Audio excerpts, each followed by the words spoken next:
আমরা কি জানি আমাদের জীবনে একটা দৈত্য আছে, একটা ব্যাটম্যান আছে, যে আমাদের জীবনকে ছাড়খাড় করে দিচ্ছে। 3টি অক্ষরে তার নাম হলো ইগো। একটা ছোট গল্প বলি। অমল আর বিমল দুই ভাই, একই সাথে বড় হয়েছে, একই স্কুলে গেছে, একই মায়ের সন্তান, একই সাথে কলেজে গেছে, খেয়েছে থেকেছে, সব কিছু হয়েছে। অমল পেল সরকারি চাকরি, বিমল পেল না।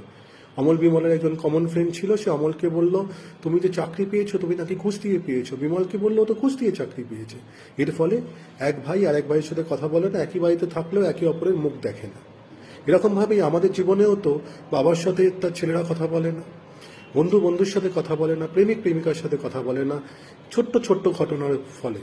আর এর মূল কারণ হচ্ছে কিন্তু ইগো সাহেব, যে আমাদেরকে বলতে দেয় না।